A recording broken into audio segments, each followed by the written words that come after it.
aos residentes do Hospital Presbiteriano Chadzide da Universidade de Pittsburgh. Para merecer ser seu professor, tive de reaprender tudo o que pensava que sabia. Por intermédio deles quero dedicar este livro aos médicos e terapeutas em todo o mundo que ardem de curiosidade pelos seres humanos e de paixão pela cura. Sumário. Advertências. 1. A nova medicina das emoções. 2. Mal-estar na neurobiologia, o difícil casamento de dois cérebros. 3. O coração e suas razões. 4. Vivendo a coerência cardíaca. 5. De sensibilização e reprocessamento pelo movimento ocular, EMDRU. Mecanismo de cura da própria mente. 6. O EMDR em ação. 7. A energia da luz, reprogramando seu relógio biológico. 8. O poder do Qi, a acupuntura afeta diretamente o cérebro emocional. 9. A revolução na nutrição, os ácidos graxos ômega 3 alimentam o cérebro emocional. 10. Mais exercício físico e menos antidepressivo. 11. O amor é uma necessidade biológica. 12. Favorecendo a comunicação emocional. 13. Escutando com o coração. 14. A grande conexão. 15. Dando a partida epílogo. Agradecimentos. Notas bibliografia. Indicações úteis. Advertências. Cura é uma palavra com muito poder. Não seria presunçoso demais um médico usar tal palavra no título de um livro sobre estresse, ansiedade e depressão? Pensei muito sobre a questão. Para mim, cura significa que os pacientes não estão mais sofrendo daqueles sintomas de que se queixavam quando me consultaram pela primeira vez, e que tais sintomas não voltarão depois que o tratamento terminar. E precisamente o que observei quando comecei a usar os métodos descritos neste livro, e isso é sustentado por algumas pesquisas. Por fim, decidi que não havia problema em usar cura no título do livro, uma vez que não utilizá-la teria sido desonesto. As ideias aqui apresentadas são inspiradas pelas obras de Antônio Damasio, Daniel Goleman, Tom Lewis, Diornis, Andrew Weirel, Judith Herman, Bessel van der Kolk, Joe Ledoux, Mihaly Csikszentmihalyi, Scott Shannon e muitos outros médicos e pesquisadores.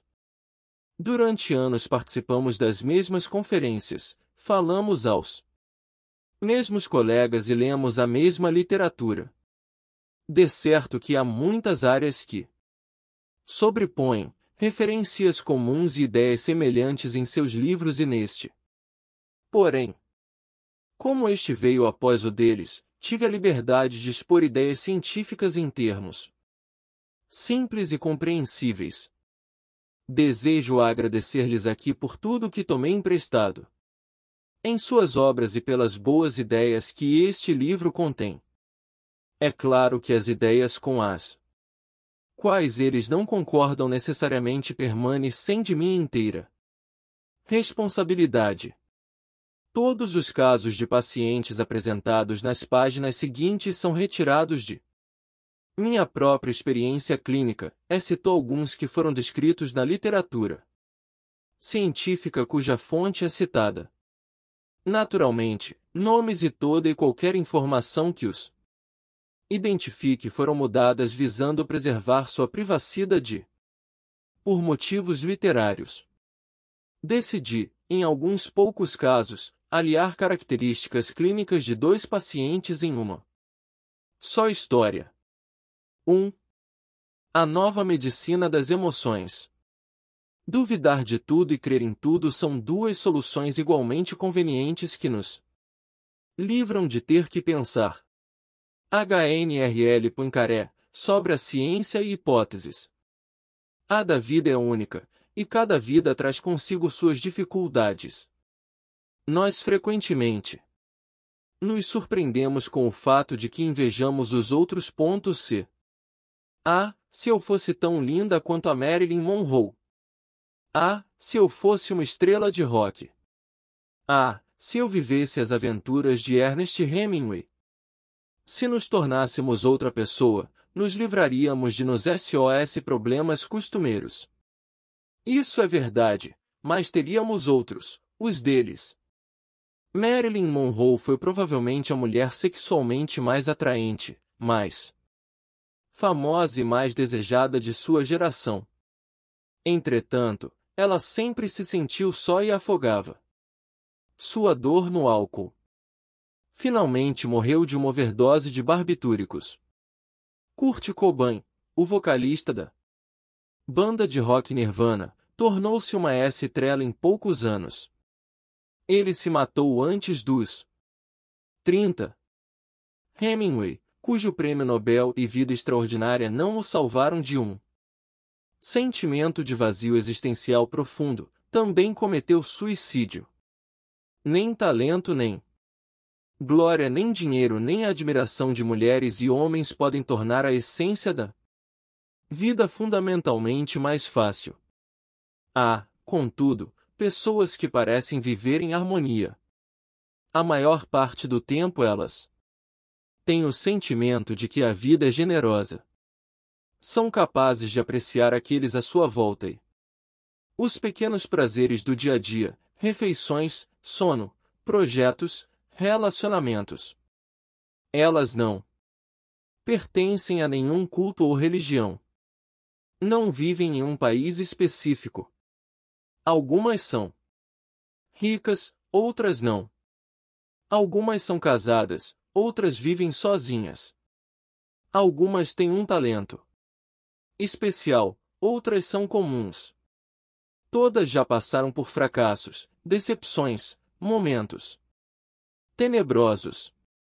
Ninguém está livre de dificuldades, mas, em geral, essas pessoas parecem mais bem equipadas para superar obstáculos.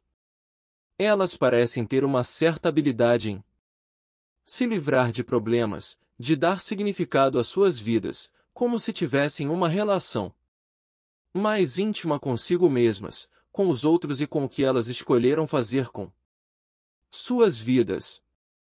Como é que alguém é capaz de se recuperar tão rapidamente? Como cultivar essa capacidade de ser feliz?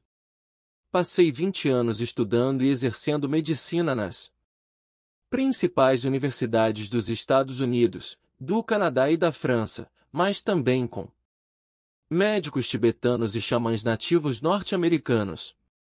Nesse período descobri certas chaves que se tornaram úteis para meus pacientes e para mim. Para minha surpresa, elas não têm nada a ver com os métodos que eu tinha aprendido na universidade. Não envolviam nem medicação nem terapias verbais convencionais. O ponto de mutação. Não cheguei facilmente a essa conclusão, e a este novo tipo de medicina. Comecei minha carreira na área médica como cientista puro. Após me formar na faculdade de medicina, deixei-a durante 5 anos para estudar como os neurônios se organizam em redes para produzir pensamentos e emoções. Fiz doutorado em neurociências cognitivas na Universidade Carnegie Mellon sob a supervisão de Herbert Simon, Ph.D., um dos poucos psicólogos que receberam o Nobel, e de James McClellan, Ph.D., um dos fundadores da moderna teoria da rede neural. O resultado principal da minha tese foi publicada na revista Science, uma publicação de prestígio na qual todo cientista espera ver seu trabalho publicado um dia. Após passar por esse treinamento nas ciências ditas do RAIS, foi difícil voltar ao mundo clínico para completar minha residência em psiquiatria.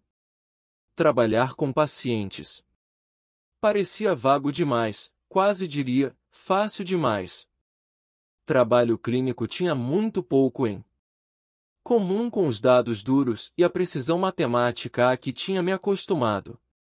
Porém, pus na cabeça que estava aprendendo a tratar pacientes psiquiátricos em um dos departamentos de psiquiatria mais exigentes e voltados para a pesquisa do país. Na Universidade de Pittsburgh, dizia-se que a psiquiatria recebia mais dinheiro do Fundo Federal para a pesquisa do que qualquer outro departamento em faculdades de medicina, incluindo o prestigioso departamento de cirurgia de transplantes. Com certa arrogância, nós nos achávamos cientistas clínicos. Pouco depois, consegui subsídios suficientes dos institutos de saúde nacionais e de outras fundações particulares para começar o meu próprio laboratório.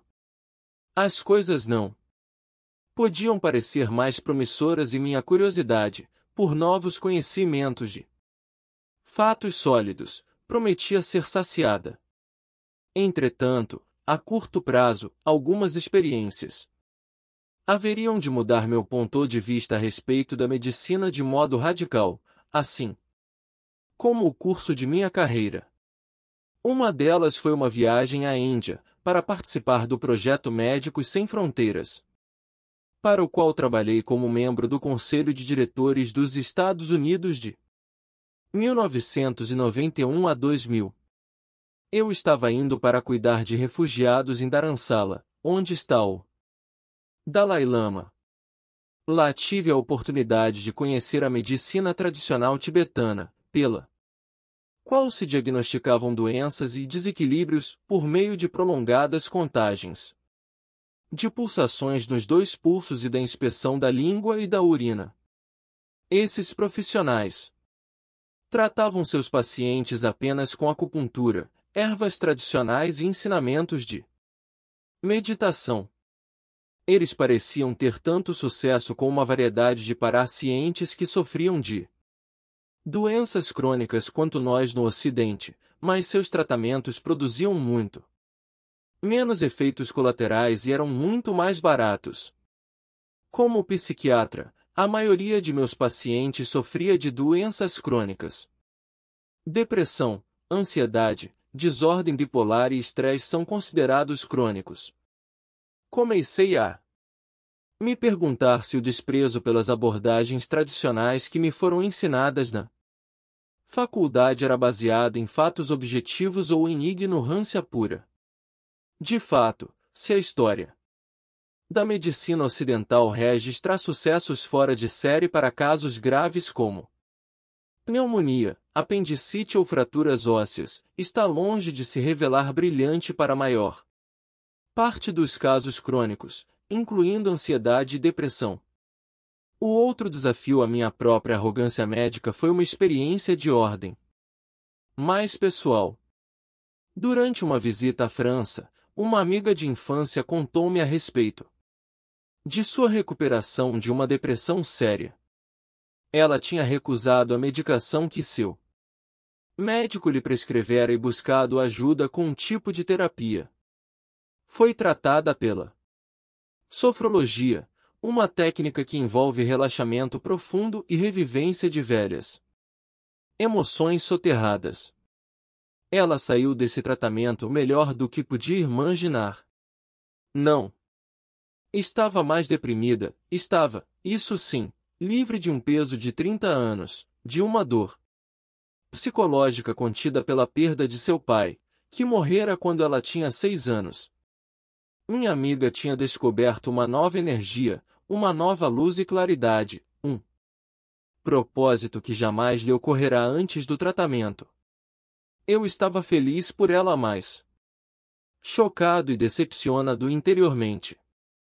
Em todos os meus anos de estudo da mente do cérebro, em todo o treinamento que recebi em psicologia científica e depois em psiquiatria, eu jamais testemunhara resultados tão profundos, nem vira tais métodos de tratamento.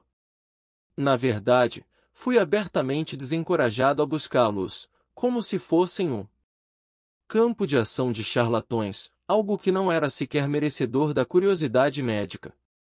No entanto, minha amiga conseguiu muito mais do que eu aprendi a esperar das técnicas que me foram ensinadas, medicação psiquiátrica e terapia verbal convencional.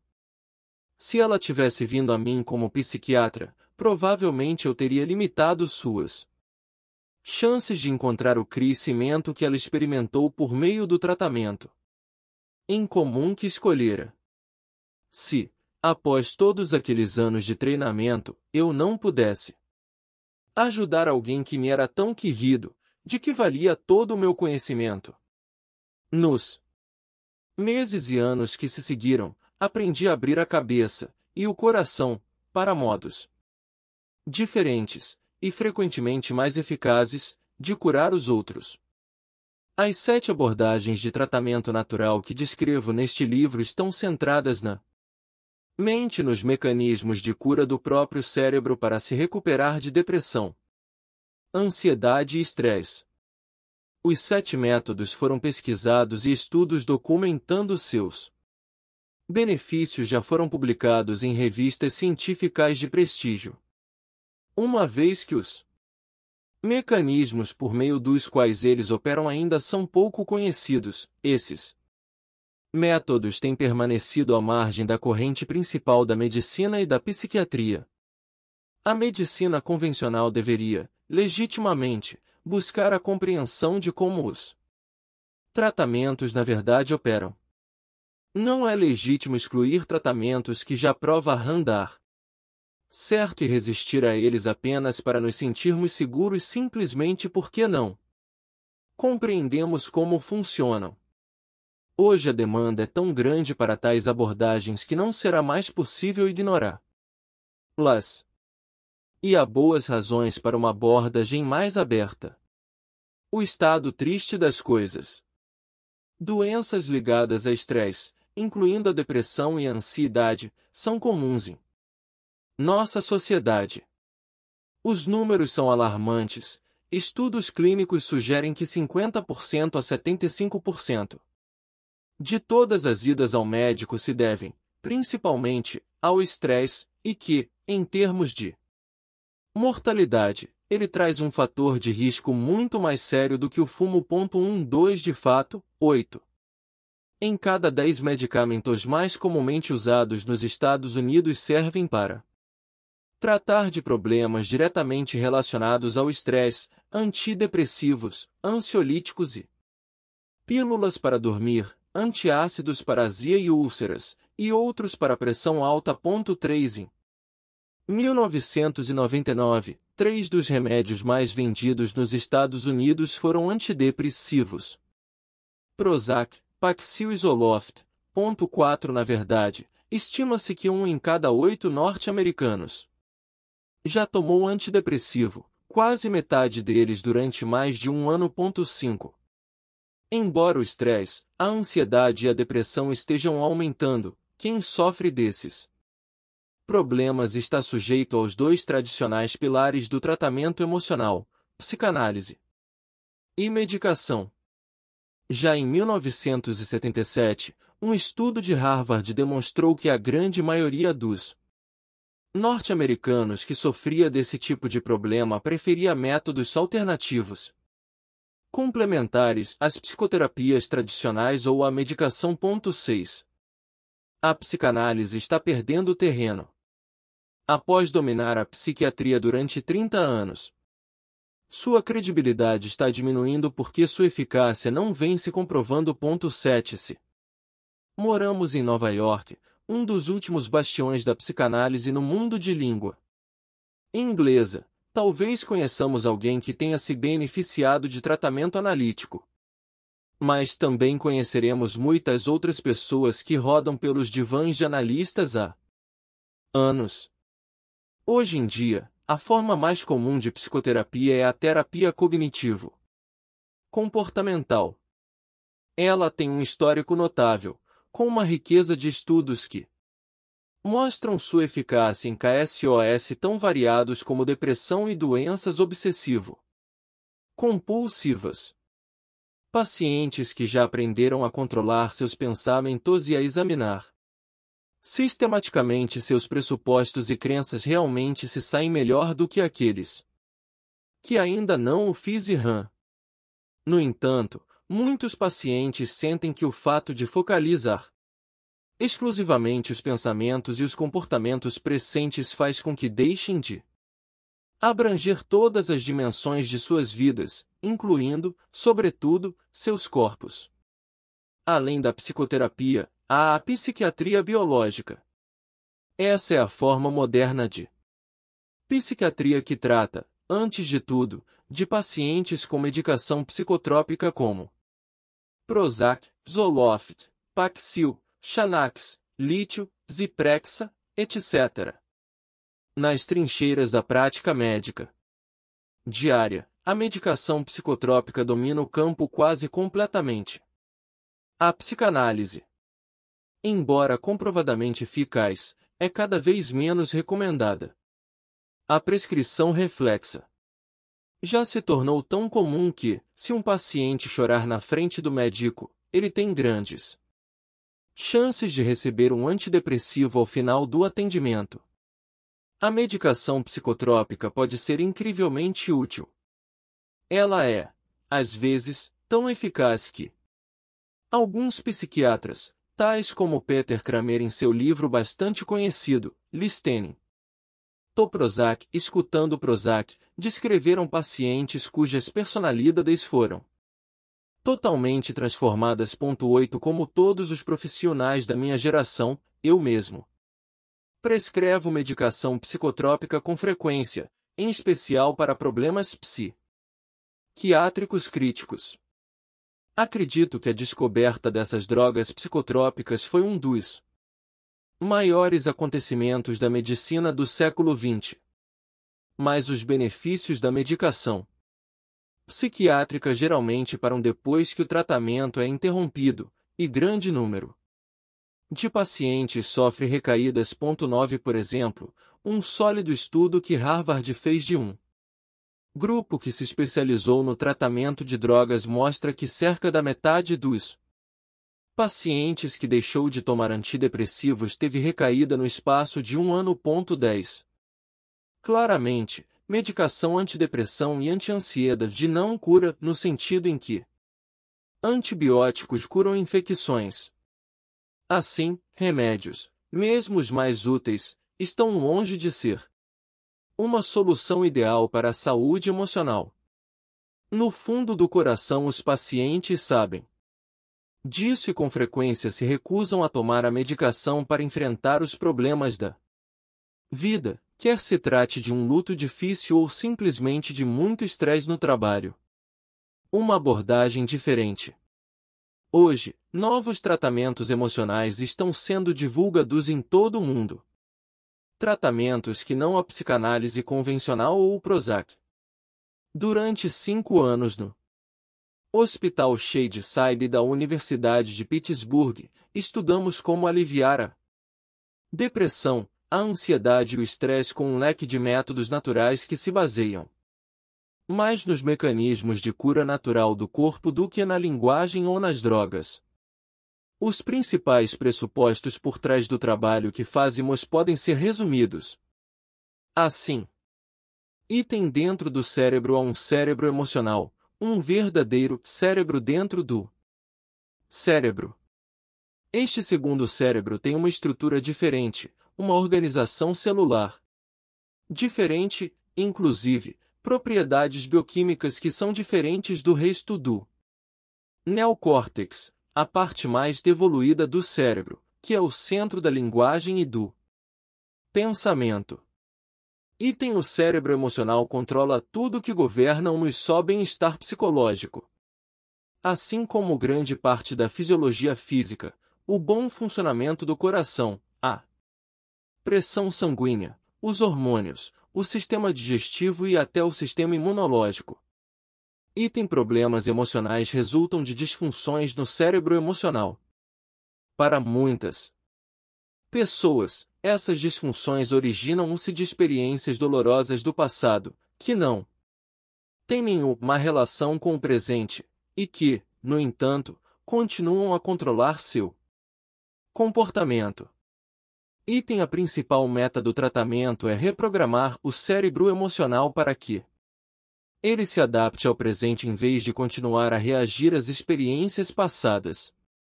Para atingir tal resultado, em geral é mais eficaz usar métodos que agem via corpo e que influenciam diretamente o cérebro emocional do que usar abordagens que dependam totalmente da linguagem e do raciocínio, aos quais o cérebro emocional não é tão receptivo. O cérebro emocional contém mecanismos naturais para se autocurar. 1. Instinto para curar.